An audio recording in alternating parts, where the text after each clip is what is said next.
Hey everyone, welcome to another episode of the DLC Drop Podcast. Today it's my pleasure to welcome Clinton Sparks, who is an owner and Chief Business Development Officer at XSET, formerly VP of BizDev at FaZe Clan, and has a lifetime of experience in the music business. He's going to teach us a ton about life, a ton about success, how to make a plan, how to get experience. Join me in speaking to Clinton. Drop in the untold stories of industry leaders, influencers, and insights on future innovation. I'm John Davidson, and this is the DLC Drop Podcast. All right, welcome Clinton Sparks. Thank you so much for joining me today on the DLC Drop Podcast. How are you doing, my friend? I'm doing okay, but I think that that we need to add something appropriate here. Please. Can you hear it? I can't hear it. Did you not hear? I don't hear it. None of that is coming through. No. Well, you didn't have a sound applause effect. You didn't have any confetti cannons going off. There was nothing spectacular about this intro, so I was trying to liven it up for you, but apparently my efforts suck and my roadcaster didn't connect to yours. You know, I've heard that success is breeded through failure. And so I think, we don't give up. We try again. What can we do to be better next time? We can have the sound effects ready. We can have some lights spinning. We can have some dancers in the background. Yep. We can have like a remote on the fern so it looks like it's dancing behind you. Or you can just do what you did and that's just as fine. We could do either one. Please don't feel insecure about my dissatisfaction without having the sound effects. I feel just fine, and I am excited to have you here. You are somebody who I've learned a lot from remotely by following you on your Instagram. I love that you are always teaching lessons to people. I love that you offer your book for free to help people learn. I know you do these workshops, and I'm very inspired by your career, both in the music industry and the esports industry. Tell me a little bit, let's help our audience understand this career path of yours. I'm always so interested in seeing somebody successful and saying, where did this start? And how did you get to where you are today? It started in my lonely, broken childhood. As many people that go on to do great things, they had a shitty beginning. Yeah. So I was, raised by my single mother. My father was an alcoholic, left when we were 5, watched him almost kill my mom. Wow. Was sexually abused for many years in my house, was bullied a lot, grew up in the city. I was always like too white for the black kids, too black for the white kids, too white for the black kids, too black for the white kids, right? Too white for the black kids, too black. Yeah. So it was a different time. And I think like you learn a lot. You learn the skill of survival. You learn how to understand and read people. I was also a criminal since like the age of 10. So robbing houses, stealing cars, like sticking people up and stuff.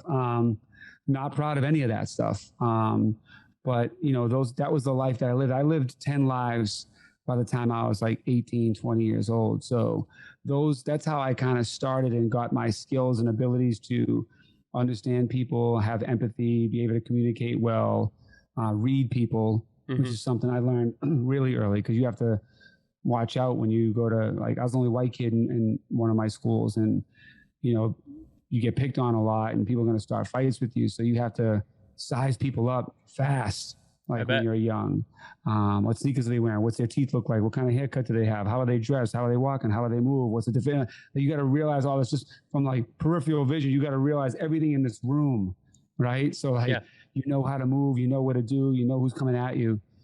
So I think it was like that kind of a life that gave me the skills to succeed, and also gave me the skills which are necessary to succeed and sustain that success is caring and treating people well and understanding how to communicate well with people and understanding how to receive other people's ability to communicate, which may be different than yours. Interesting. Yeah. And I think that's, where a lot of people go wrong. Because, just think about how many times you hear somebody say, like, who talks like that? Who even thinks like that? Like, well, who would say something like that? Like, you already have the answer. It's the person you're questioning. Right? So, yeah. So the person right in front of you. Right. So instead of asking that question, care enough to realize or wonder why they do that. You know who does it? It's them. Right? When you understand why, then it makes you be able to communicate with them differently. Maybe you're saying things that are triggering them. Maybe you're talking in a way that makes them feel insecure.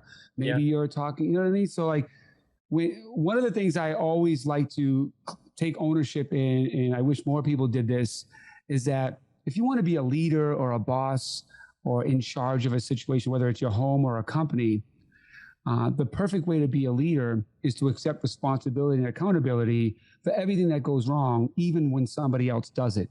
The trick to that is, if you take that responsibility and you're such a great leader in your mind that you think you are, then guess who gets to fix it?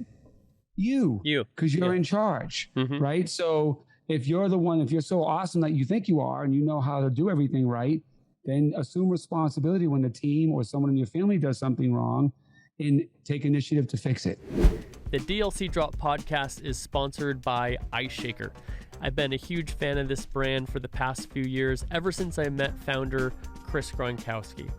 What I love about this product is the brand story, the functionality, and the customization. Ice Shaker is a Shark Tank company invested in by Mark Cuban and Alex Rodriguez, owned by NFL players Rob Gronkowski and Chris Gronkowski.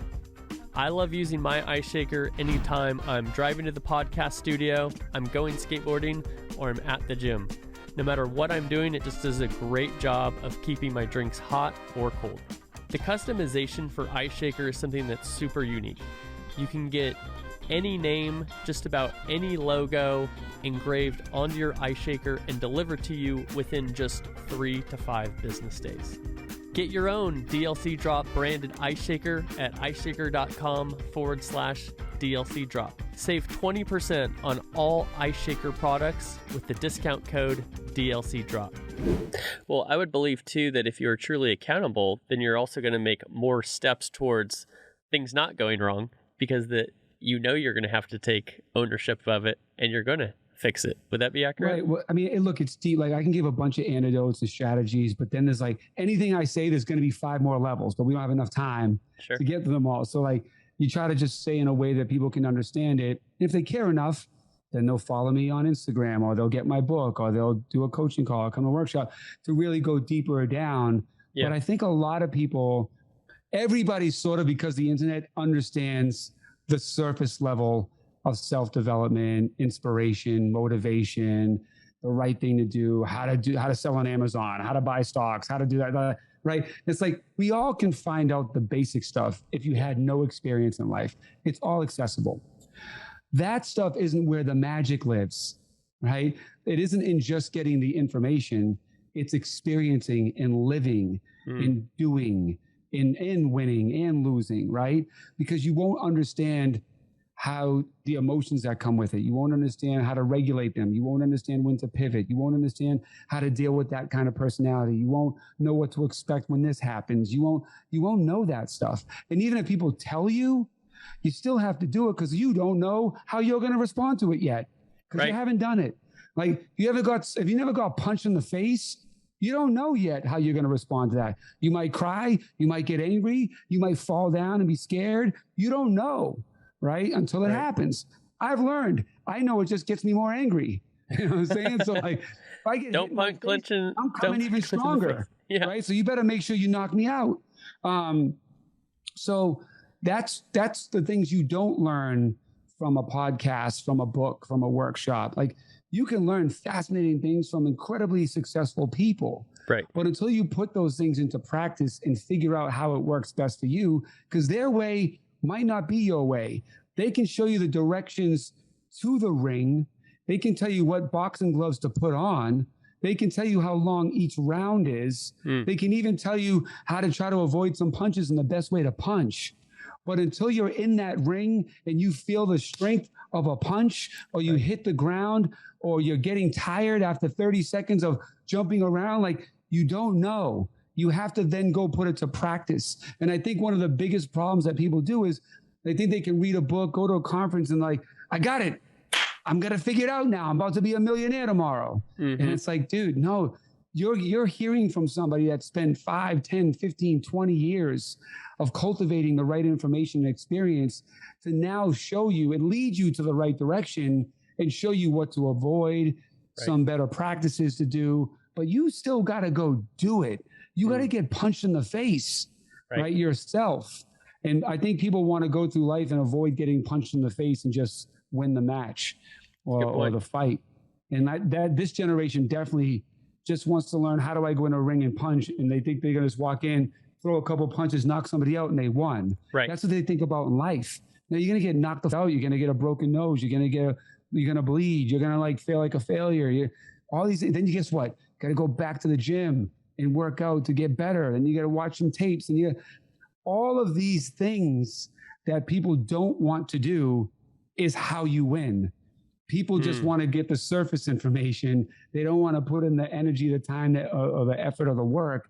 And they don't want to commit their brain to doing those things, or even their physical, right? Like, why are some people in shape and others not? Because some people commit to going to the gym. Some people commit to eating the right foods. Other people want to go find a magic pill. Other people want to put this thing around my waist. All of a sudden, you're going to have an hourglass figure in 2 weeks. Like, no, you're not. You know what I mean? Like, they don't tell you all the other, because the world is out here to scam you. The world lies. You have to worry about yourself, because the world is not worrying about you. So you have to go do the research. You have to go do the due diligence and go get references and make sure and research on you. Like, people are just way too easily fooled. Why? Because people listen to what they want to hear, right? People want their ideas endorsed. They want to feel like, oh, I was right. So they keep looking until they find somebody to support what they said and say, see? You know what I mean? And it's like, no, man, you got to listen to the people that don't think like you. You got to listen to people like, even let's say politics, right? Which I won't get deep into that at all, but like, I listen to every side. Like, I'll watch CNN, then I'll watch Fox, then I'll watch the CNBC, and I listen to everything because I'm my own motherfucker. So I'm gonna say, and because I understand what your agenda is, I understand what you're trying to push. I understand what's behind you. I understand the lobbying over there. I understand what advertisers need. So when I listen, I'm gonna listen with a filter, right? And then I'm gonna do what's best for humans, what's best for me, what's best for the environment. Right? I'm not going to try to find or poke holes into a politician or someone. Like, we're all humans. We all up and make mistakes. We all have agendas, right? So it's like, we all have fantasies. We all have anxiety. We all have things that excite us, right? People have ego. People have greed. You got to take all these things into consideration and understand who's behind what you're supporting. And like, people follow too much.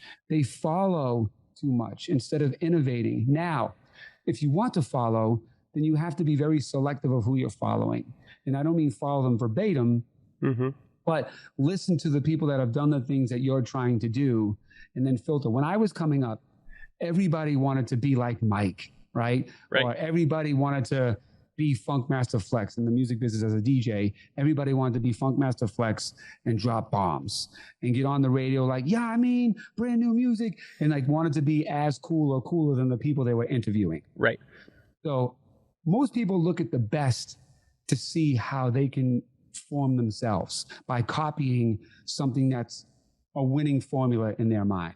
But their winning formula doesn't mean it works for you. Good point. Right? Yeah. You don't know their history. You don't know what they've done behind the scenes. You don't know the money, the connections. You don't know their grind. Everyone has their own unique story, right? They can give you tips, right? But to follow their exact path, that's not your path. That was theirs. You have to find your own path by accumulating information that you can get from other places. Someone like me, I had no information. There wasn't books. I didn't have any teachers and leaders. I didn't have a dad. I didn't have anybody around saying, you should do this, you shouldn't do that. I had to figure shit out.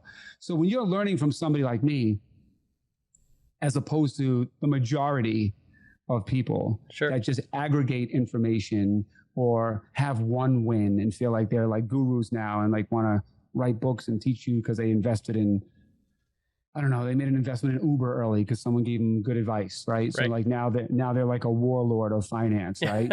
And it's just like, you know, when I invested early in Uber, blah, blah, blah, blah, blah, blah, it's like, come on, dude, you got lucky, right? Or you had 70 other ones that didn't work and that one just happened to win. Sure. Great, good job. But when you're following other people, don't follow them and like, I'm going to do what they do or just like them. Even me, for instance, I don't want to teach you to be as good as me. I want you to crush me and be better than I've done. Right. And when you're learning from somebody like me, you're learning from somebody that was built by design, not by luck, hope, wish, circumstance. It was from since I was 12, I had a plan on what I wanted to do with my life and where I was going to be and how I treated people. This wasn't like over 20 years of business and failures and all these things. I knew early the right way to treat people. Why? Because I gave it enough to listen, right? So most people don't. So if you're listening, for instance, you keep mistreating your girl, or you're not a very good boyfriend or husband, or you're not a good listener or communicator, or you're moody, or you don't give her the things that she needs to make her happy, or you say things that trigger her. Like, it's like, if you keep having the same fight over and over again with somebody, especially in a relationship, and you're like looking at them like, well, if you just did this, or why do you keep doing that? Who's really the asshole? You or them? You know what I mean? Right. Like, you know what bothers them. You know what they don't like. You know how they respond. It's literally like going to a war and you get the map of where the enemy is, what weapons they have, how to destroy them. And then you're still getting shot down. And it's like, dude, you know how she's going to respond. Stop acting like that. Yeah. Dude, you know that this is going to lead to a fight when you act like. So I know I'm going all over the place, but to pull it back to, you know, becoming who you want to be, which is somebody successful, somebody liked, somebody appreciated, somebody celebrated, somebody loved. It takes working on you. And a lot of people think that if they're just a successful artist, a successful entrepreneur, or they make this one thing work, or they get that one thing, like they chase the wrong goal, which ultimately they're chasing the wrong happy. Because ultimately everything you're doing is you're on this never ending quest of finding this supreme happiness, right? Like, why do you want to make money? So you can be happy. Why do you want a new house? To feel happy. Why do you want a hot chick? To be happy. A new car, new clothes. Everything you do at the end of the day, it's all the same. Everyone's doing everything to find their happy. What they think will make them happy, right? And I've been around long enough to realize that most people are chasing things they think will make them happy. Right. And then when they get it, it wasn't what made them happy. I've seen a lot of rich people be unhappy and a lot of broke people be very happy. Yeah. Right. And I see it time and time again. It's like, the reason I'm saying this is because if you pay attention to life, if you pay attention to people, if you pay attention to the common things that go on throughout life, I mean, how many movies have to happen or songs be made that tell you rags to riches, back to rags again before you stop doing the same shit? They're literally telling you, yo, you're going to get cancer if you smoke cigarettes. Right. But you still smoke them. Yeah. Yo, fentanyl is going to kill you. Like, but you're still out here doing drugs. Yo, you might get HIV if you have unprotected sex or have a kid early. Put a condom on. Like, it's not, life is easy. People make it hard. Because they get in their own way and they make the same mistakes over and over again. And more often than not, they don't learn from them. They don't even learn from other people's mistakes, let alone their own. So if you're not going to learn the bad things from people, what makes you think that you're going to succeed with learning the good things that other people did? Good point. So sorry, I'm going all over the place. No, you're fine. Question for you. You know, the person you are today, people probably wouldn't predict that you were this crazy kid, this criminal, breaking into things, etc., right? Was there a moment, was there a catalyst that really changed you and helped you down this path of that 12-year-old who wrote that plan? Yeah. So I never really had like a man in my life that I respected and admired. So when I was, I think 19, I had stole a bunch of snow blowers and I stored them behind my girlfriend's garage. Okay. And I really admired and respected her dad. He was just like a man's man. Mm-hmm. You know, like took care of his family. Just a good dude. One of those guys that you felt proud when you made laugh. Like one of those kind of dudes, right? Yeah. And she called me one day and she goes, my dad found those snowblowers you put behind my garage and he said you're a loser. And I've always been an individual and an original person that I never cared what other people thought about me. Yeah. It was the first time someone's words like hit me. And I was like, I don't want her dad to think I'm a loser. And then by the way, it also made me realize I, in fact, am a loser. You know what I mean? Like, right. Little self-awareness. Yeah. Well, when it comes to, it's so funny because my whole career of being a criminal, I was still a good guy, if that makes sense. Like, it's not good that you're robbing, but I was still a good guy. Like, I'll give you an example. If I robbed someone's home and I had a list from like that I was going to get stuff to sell, and I know I needed a VCR, a video camera, a TV, a da-da-da, I wouldn't wipe someone's whole house out. I'd go to one house and get a TV and something else, another house. And the reason I did that, and it's so ironic, is because I think about how my mom would work 2 jobs and she worked hard for the things that we had. Right. And if she came home and we were wiped out, how rocked we would be. If just our VCR was missing, it would just be like, oh man, what happened to our VCR? You know what I mean? So like I cared, ironically. Criminal with a conscience. Yeah, right. So anyway, so then she told me I was a loser. And then immediately I went and looked in the back of the paper and seen that UPS was hiring, and I went and got a job at UPS. And that was my first real taste of, I always had like part-time jobs, making subs, moving furniture, warehouses and stuff. I got my first real job, and like, man, I'll tell you right now, if I was still there, I'd be president. I'd be CEO of UPS. Cause like within 4 years, well, if you know me, follow me, then you know the kind of mentality I have. Like I win. I don't not win. If I set a goal, then I accomplish it. Period. Yeah. Right. So I was working there for several years, and I was so good at my job that even like people that have been there for years, they would load 3 trucks off the conveyor belt, right? Loading the trucks in the morning in the warehouse for the UPS drivers to go deliver. They built an island for me with 6 trucks, and I would train new employees. Wow. So that it just goes to show that I guess in hindsight, when you look back, it shows my drive and my work ethic that I had focused in the wrong thing when I put it in the right thing, how when you apply it there, how much you just feast on everybody. Right. So, cause I was a great criminal. Right. And so I did that. And then I probably would have been there for the rest of my life because I was doing music ever since I was 10. But like back then, like now it's different. It's a totally different mentality. Everybody thinks they can be a star tomorrow because of American Idol and all the shows on and the internet. And throw it on Spotify. SoundCloud. Yeah, dude. At my time, there was no internet. I mean, no social media, no streaming platforms. Like if you needed people to know you were dope, you had to go out and show people that you were dope. You couldn't just tell them online, right? So I never thought music was going to be something that would be a real thing I made a career out of and buy houses and travel the world in, right? It's just something I loved doing. It was a passion, which is why I should have been doing it for my career, because it was a passion. And that is how you decide what you're going to do forever. Something that you love, think about all the time, cannot stop thinking about it, stop doing it.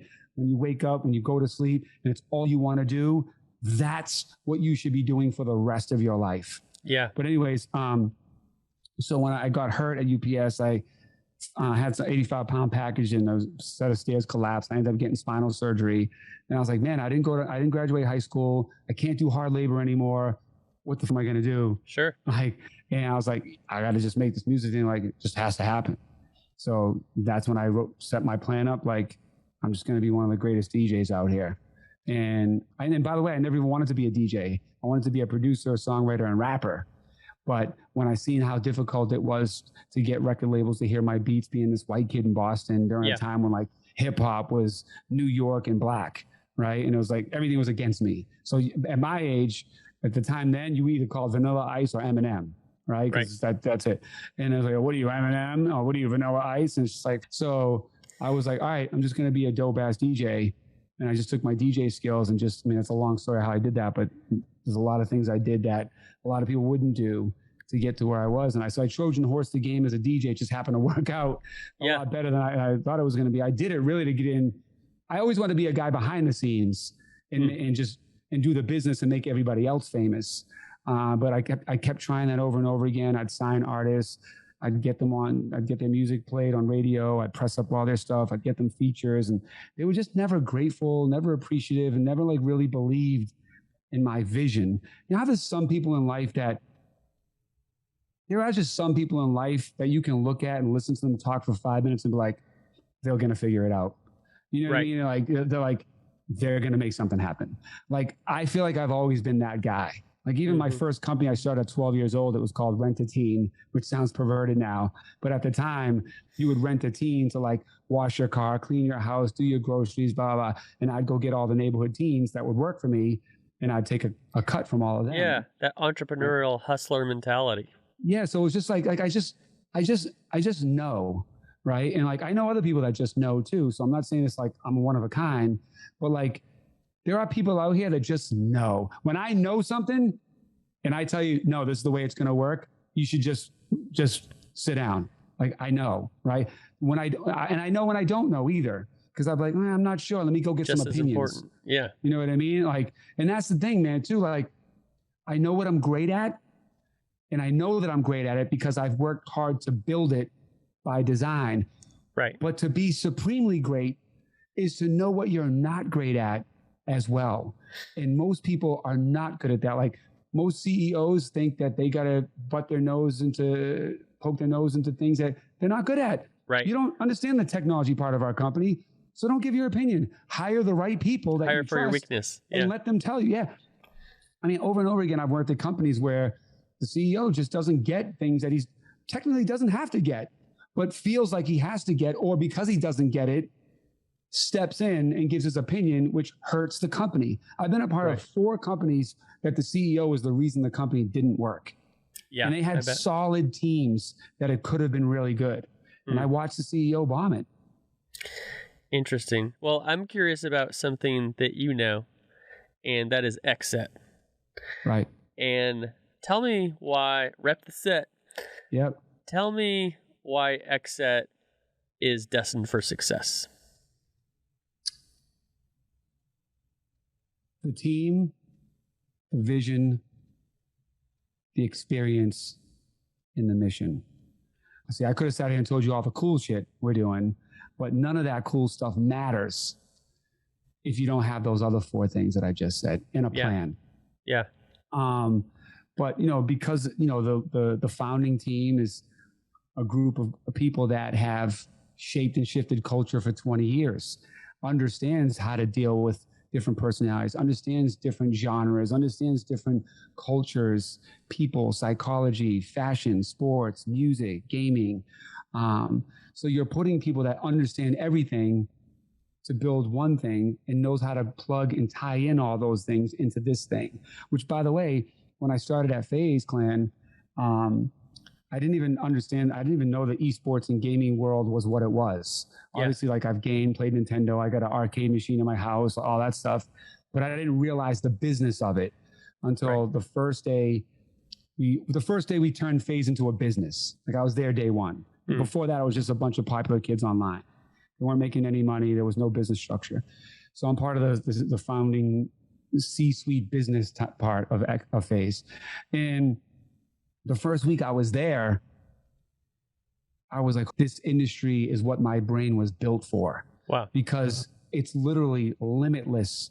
There's no ending, right? There's no, like, in the music business, I'll have like grand ideas. Be like, oh, that's too far-fetched. Like, that costs too much money. Oh, we can't ride a horse into the club. No, you can't zip line down into there. You can't, like, I'd have all these huge ideas, which, by the way, I'm the only DJ that was ever lowered by a helicopter into the club on his turntables. You can go see that. That YouTube video is online in Las Vegas.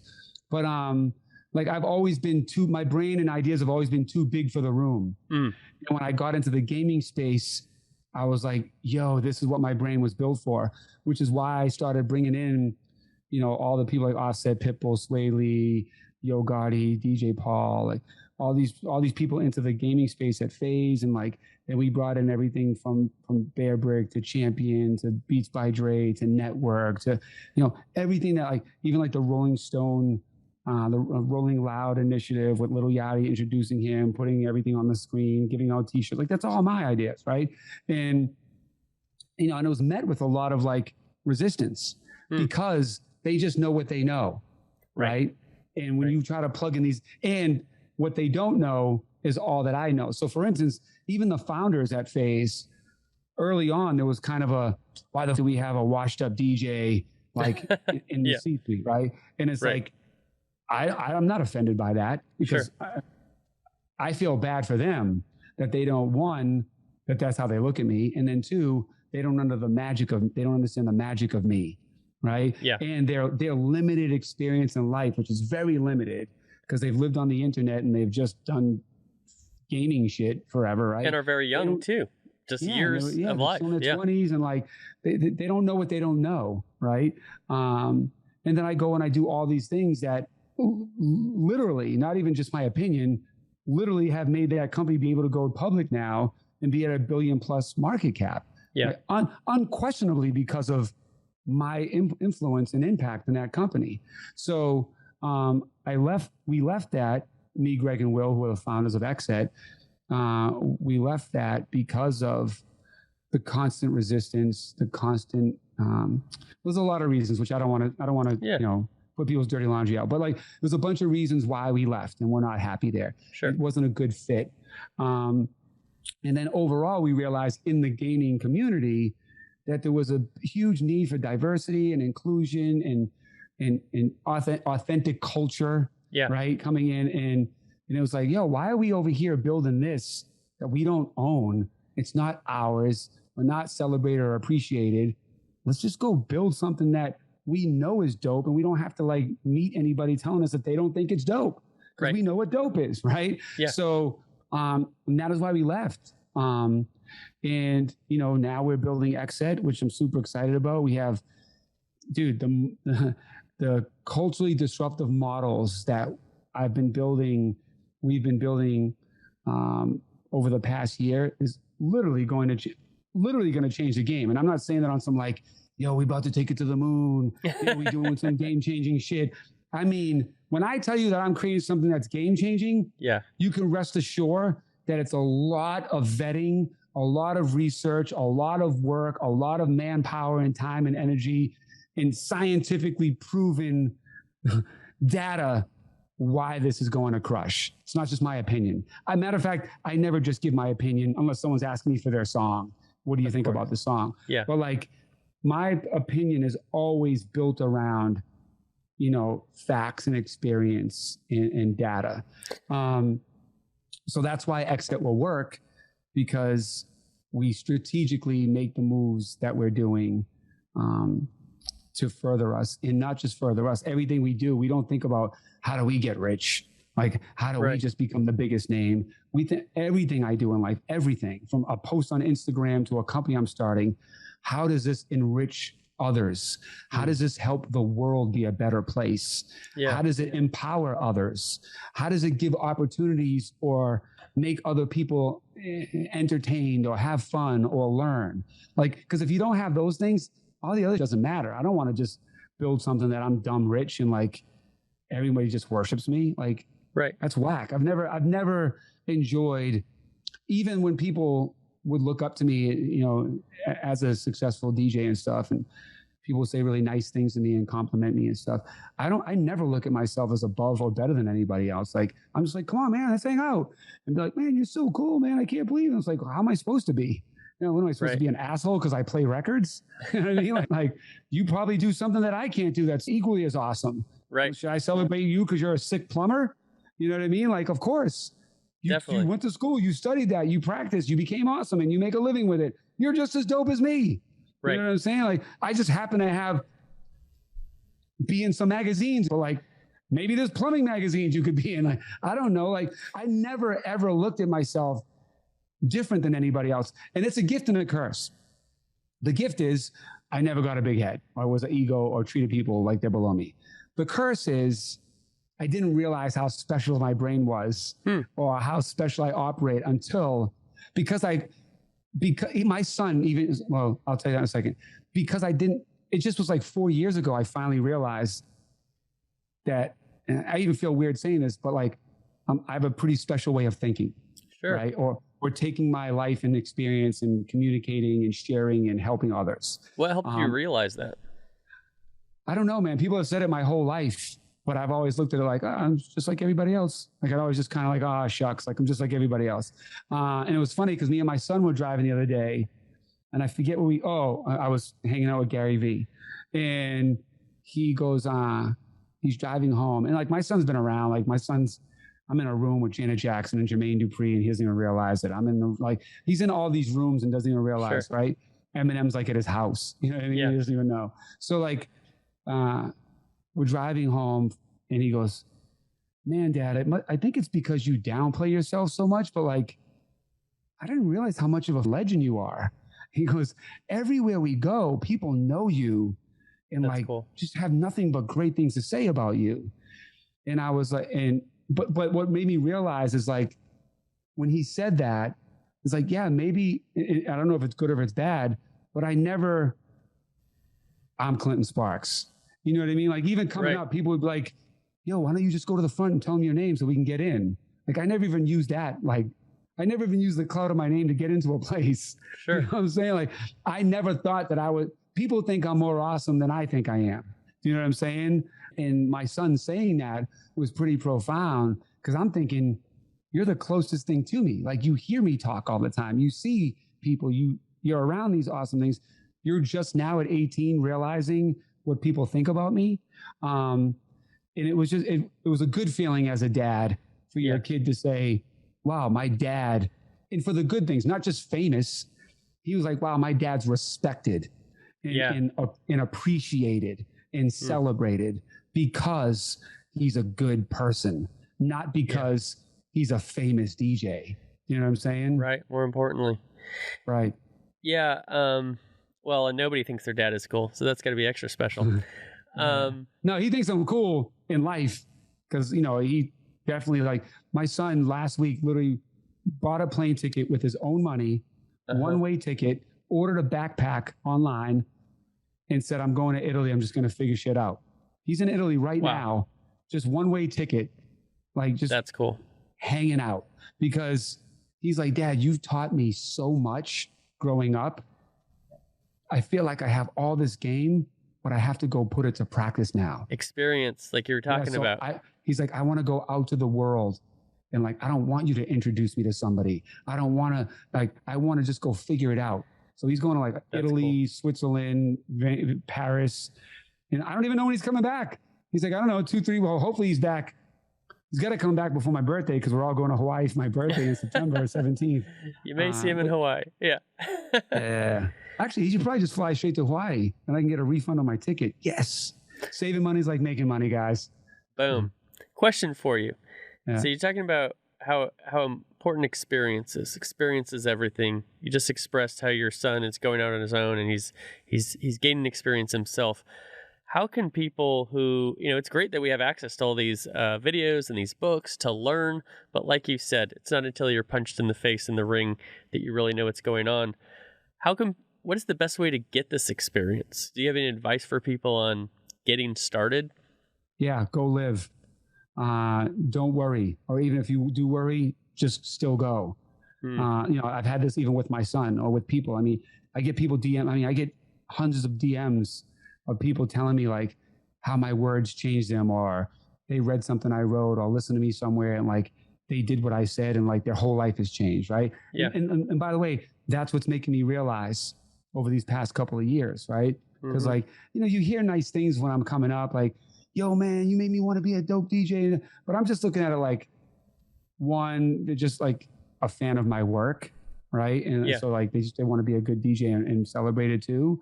Well, like even like like a Beyonce or a Kanye like will say something nice to me. I always chalked it up to like, they're just being nice because we're in the music business, right? I never took it like they genuinely feel that way. Sure. So yeah, man, go live, do it. You want to do something, do it now. Don't put it off. Something you're worried about it not working or failing, let it go do it, man. Like, I can't stress that enough. And I feel like when I say it, I sound like a cliche, like, motivational speaker, but like, honest to God, man, like even my son, when he was like, should I buy this ticket? I go, why are you asking me? Do it. Yeah. And he sat for a second. He goes, he turned around, he went up the stairs. He came down 10 minutes later. He's like, who's going to Italy? And I said, that's going to go do it. That's who is. Right. So, and that's what he did. And I can't tell you how many times, like, I'm just using him as an example because he's almost like a guinea pig, right? That I can share with other people where sure, he would like feel nervous to go talk to somebody. And I'm like, never let a moment of fear or awkwardness give you a lifetime of regret. Right. And like, what if I talk to that girl? Maybe she'd be my wife now. What if I asked for that opportunity? My ex-wife used to get so mad at me. It bothered her for some reason a great deal that I would ask for things and people would just give it to me. She's like, you're so cheesy that you would ask somebody for that. And I'm like, why? She's like, because you have money, you can pay for it. And I'm like, I didn't ask for it for free. I just said, can I? And they gave it to me. So you're mad that they're nice people and you're mad that I was smart enough to ask? I go, it doesn't make any sense, right? So like, I can't tell you how many things I got in life because I simply asked. You know what I mean? Most people want to help. You know what I mean? And most people will do things for you if you ask them. And that is the ability of mastering art, which is one of my chapters in my book. And art stands for automatic resourceful thinking. And people don't do that enough, man. Automatic resourceful thinking is if something goes wrong or there's a problem, like if something broke in this room right now, I wouldn't be like, oh man, what the hell? And start blaming people who did it or finding reasons why it broke. I would literally revert right to, how do I solve it? Who do I know that can fix it? Who do I know that knows how to do this? Automatic resourceful thinking. You got to do that at all times. And by the way, most people overlook the resources that they have, right? Especially like you're an entrepreneur. I'll just use entrepreneur because there's so many young kids out here that, I got to talk to Gary Vee or I got to go talk to X, Y, and Z. And it's like, you don't have to go right to the top. There's a lot of people around you that you can learn increments at a time and get stronger and stronger and stronger. Yeah. So by the time you get to somebody like Gary Vee, you may say something so impressive to him that he's like, man, let's do something together. Yeah. Right. So, and I think when people's goal is to just get to the top, they neglect everything else and they're losing so much value. And then what happens is when they don't get to the top, whether it's a goal with your business or to get 1 million streams or to meet a Gary Vee, like every day you feel like a failure. Yeah. Or you feel deflated because you weren't able to achieve that giant lofty goal. It's like being at the bottom of the staircase and wanting to be right at the top and like standing there like, man, I just want to get to the top. Like, I'm going to look at you like, all right, well, walk up the steps. And you're like, nah, man, I just want to read a book, man, that just shows me how to get to the top. And it's like, you walk up the steps, bro. Right. And then it's like, yeah, man, but so-and-so like, was at the top and they did this and they did that. And they go, whatever they did, they also walked up the steps. Right. You know what I mean? And like, there's too many people now that just want to skip the steps. Right. And it's like, you got to go and do it. If your parents are saying they don't believe in it, it's because they didn't believe they could do it. So they don't think that you can do it because they're stuck in their way of thinking, which is their younger way of thinking, right? You're younger. It's a new generation. Don't listen to parents. Don't listen to friends. Don't listen to teachers. Don't listen. If it's cool and it makes you happy, that's all that matters, short of doing illegal things. Right. But other than that, if you want to be a farmer, you want to be I don't know, man, a chef, you want to be a rapper, you want whatever it is, man, like just do it. Yeah. And keep doing it. I mean, there's a great quote by David Grohl of Nirvana and Foo Fighters. He says, we just got into a garage and played our guitar and sucked. And we kept playing and we sucked a little more. And we kept playing, we kept sucking. And then all of a sudden we're Nirvana. You know what I mean? And it's like, and that's what happens. It's the theory of like, overnight success takes 10 years. Here's the Right. thing that people don't take into consideration. Those that have overnight success that aren't properly prepared won't last 10 years. Good point. So when you finally get there, if you don't have the knowledge and the experience, the understanding and the business acumen to when you do become successful, you're going to just, Yeah. You see so many one-hit wonders, and you see so many, what happened to those people? Because they don't understand these things. And it's more important than just your actual talent, whether you're a comedian or an actor or whatever it is. That's just part of what you need to be great at.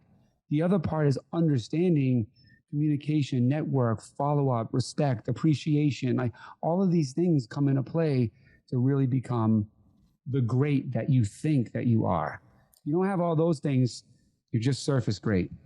Yeah, I think what you're saying is that path to success is not just to achieve success, but to sustain success, right? Because of all the things you've learned along the way. And I love that perspective. The Nirvana example is perfect, of learning how to become better at something simply by doing it. That's it. I mean, that's all I did. That's all I did. Like people told me no all the time. I mean, at the time I was coming up, as I explained, like get laughed at, people would shit on me, and man, go back to Boston. Or man, you're a white dude. What do you know about this? Like I'd hear all types of stuff all the time. And by the way, I never was offended by that. I looked at it, it was a lack of their understanding of my greatness. And it's not their job to discover my greatness. It's my job to project it, right? So if they don't get it, then I didn't do a good enough job at making them see it. It's not me saying, well, you just don't get it. You'll see that I never, ever had that mentality. It was always just like, okay, he doesn't see the way that I see things yet. We have different operating systems, clearly. So let me figure out how his works so I can make it work together. And that's what people don't do in life is care enough about other people's operating systems to figure out how to update their own to integrate with theirs. Yeah, I know you talk a lot about marketing yourself, and marketing yourself is helping people see that vision that they don't see. What are some keys for people to make sure that they are communicating that effectively? Well, one, know who you are, and what you're about, and what it is you're branding and selling. Because that's one of the biggest mistakes I see most people make is like, people are like, yo, I do this, I do that, I do this, I do that. And it's just like a cluster, like, what are you? Right? Generalist. Yeah. It's like, I don't even know what I'm supposed to be a fan of. Right? Or what is it I call you for? Or what I'm supposed to think about when I think about you. Yeah. Right. And then, so that's one mistake a lot of people make, especially the younger generation. They'll be like, yo, I do this. And then I have this promotion company. Then I got a cannabis company. Then I got a merch company. Then I do digital sales on the side. And then I do this. I'm like, man, like you're not somebody I would ever consider getting in business with, because while you think that the more you're doing, the more powerful and value you're giving, what someone like me who understands business is like, you're somebody that's all over the place with no direction and doesn't know what they're really doing or what their end goal is going to be. So you don't have a plan. So I can't connect to that plan. I can't assist in that plan. I can't borrow from that plan, because your plan is just whatever's working, whatever gets more traction based on luck. I never, ever relied on luck or hope or even somebody else doing my job, ever.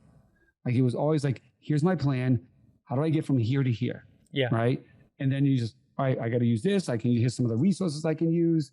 Here's what I'm going to do. Here's what happens if I fail here. If you make a plan and it doesn't include failure, then you didn't make a plan, because you will fail. And if you don't understand how to deal with failure when it happens, you won't know how to recover from it. How do you deal with failure? You plan for it to happen, because it's going to happen. So look, a lot of times you got everything lined up. You're like, oh, it's going to happen. I'm just going to use music for an example. I'm dropping my video this day. It's all lined up. You got the right time. You got this person doing this. And then something happens and it doesn't. You're like, oh, my whole world just collapsed. Everything sucks. Now I got to do this. I lost all this money. Blah, blah, blah. If you already win thinking, well, what if it doesn't work that way? What's my plan B? Right? And stuff like that. And I do that with everything. My current wife now, she is baffled sometimes when she sees me not be affected by things not working the way they're planned, or somebody doing wrong by me. Right? Because I'm already expecting it to happen. So, and I know that you could say, well, that's a morbid way to think. You think everyone's going to flew over. I don't think, but I'm prepared for when they do, because 9 out of 10 will, right? It's just human nature, right? So the same way we know, look, if we know people are trying to scam us, people are trying to steal, people are going to stab us in the back, instead of just sitting there worrying or blaming that, then build the anti that, right? And the preparer of that, so that it'll never affect you. Right. So like when someone, I'm like, seen it coming. So I'm prepared for it. Here's what I put in place. So when this did happen, you know what I mean? Like, and it's worked. Literally has worked for me over and over again. It just happened with a company I was with now. I could feel this guy doesn't understand how to build this business. I can see he's going to get upset and jealous of me, which happens a lot in businesses I am, because to them, it looks like things come so easy, or I make my work look so easy, which it looks like I'm not even working because I do it so well. And somebody that feels like they got to put in 16-hour days now, which I've done that for 20 years, right? And you do that so you don't have to anymore. So and you build practices that allow you to get so much more done in shorter amount of time. What, I'm going to be 60 years old, still working 16 hours a day? What am I, a construction worker? You're whack if you're 20 years later still having to do 16 hours. Some people are like, nah, man, my hustle never stops. No, you just built a bad way of hustling. You know what I'm saying? Like I've done that already. And I'm not saying I'm too good to work 16 hours or I'm at an age where I don't want to put that in. No, I've developed systems that make me do half amount of work you do and get double the productivity that you get. You know what I'm saying? And like a lot of people I've worked with get jealous of that. And they're like, man, I really wish you would put more time into this. Like, why? Well, because I'm over here 15 hours a day. And I go, what have you accomplished? And he's like, well, I'm building this, I'm working on that. And I'm going, okay, but what ROI have we got from that, that work you put in? And they're like, well, when we launch this and we do that, then, okay, so you're doing a bunch of stuff, hoping that maybe something works.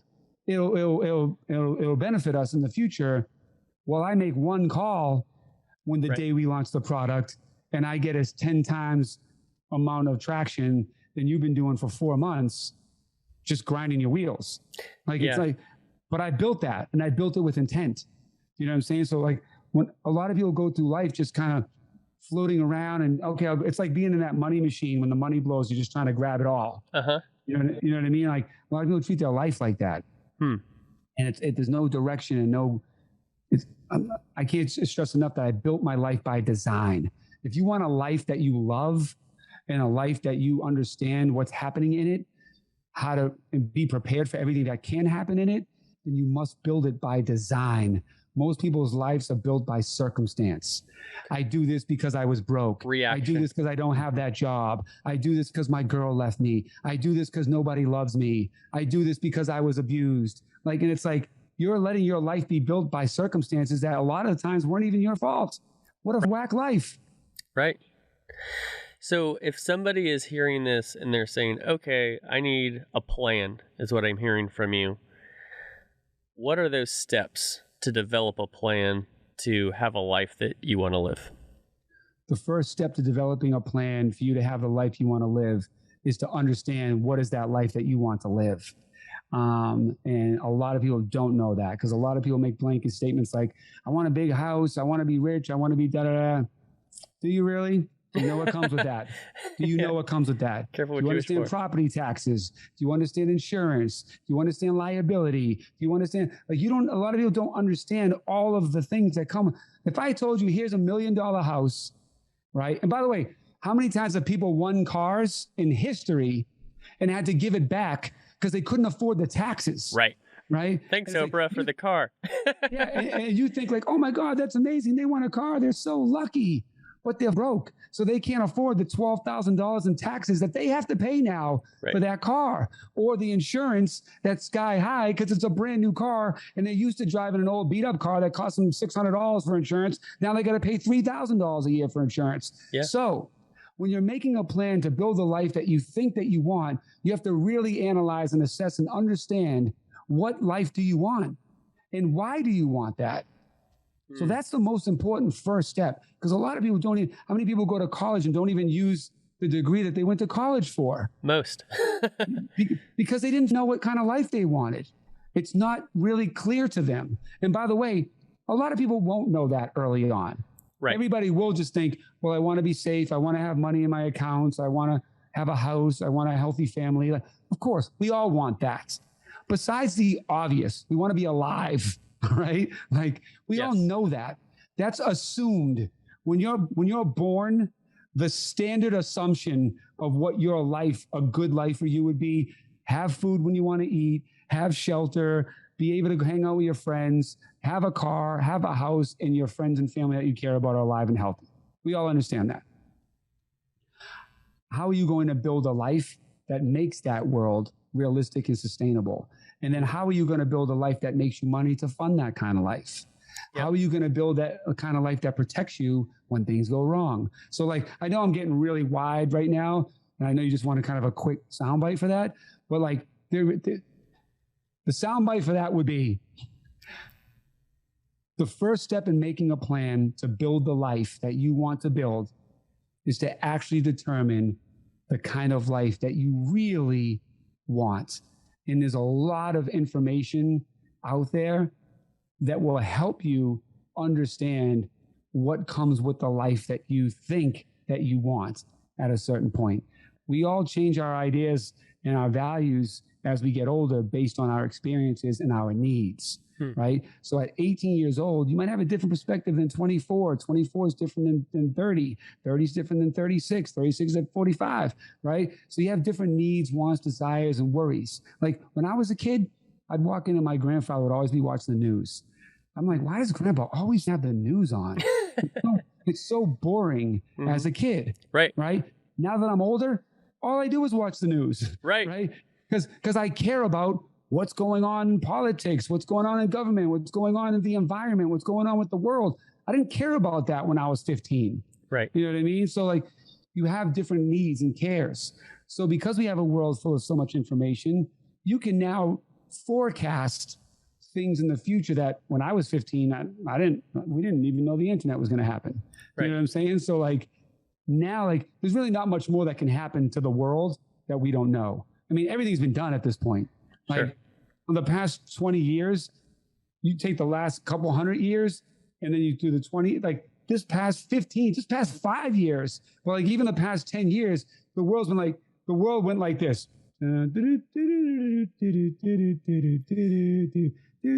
Up until about 10 years ago. Then it's like, and it's like, that's what's happening with our world. Like, not to be morbid, but like, we're on the back nine of life. You know what I'm saying? Because like, we're self-destructing.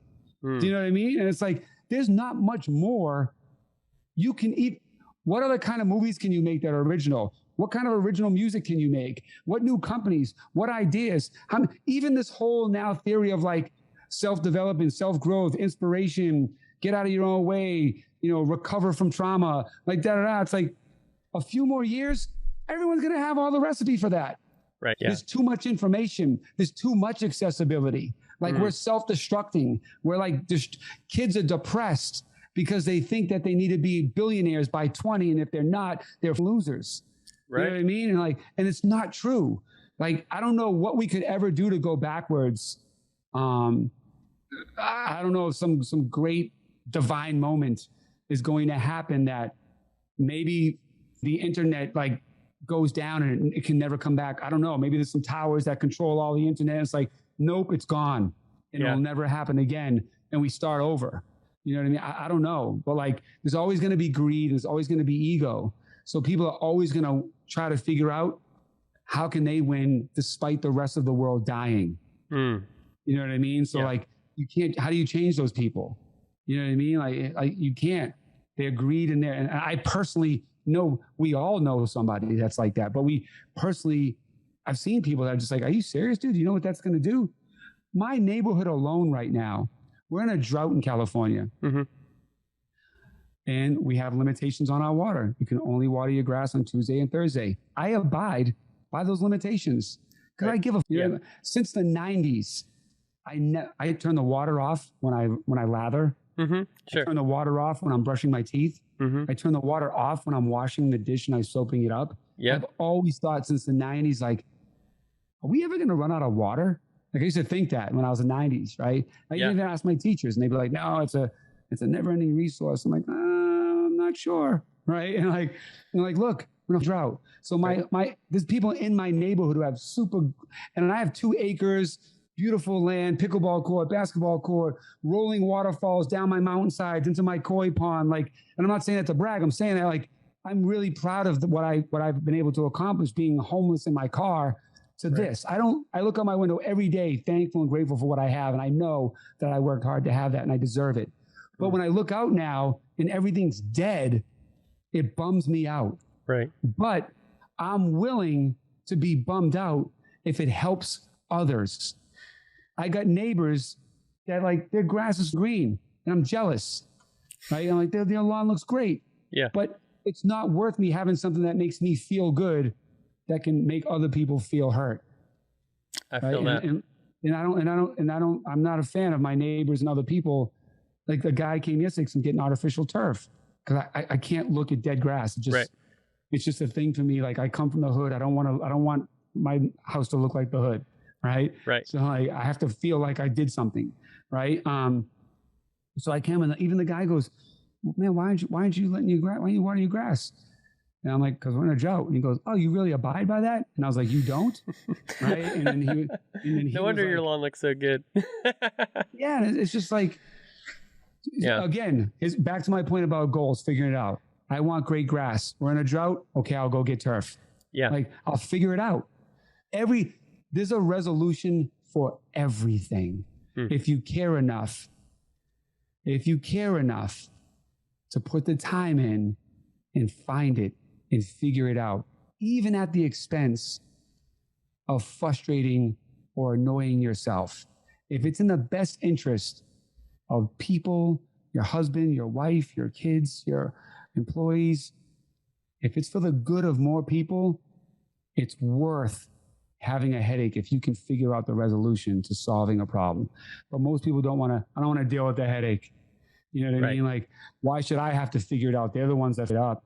Like, these are the common types of things you'll hear from people. And those kinds of mentalities are not only loser mentalities, but it's why the world will fall apart. Well, let's leave it there for now. How can people follow you to continue learning more from you?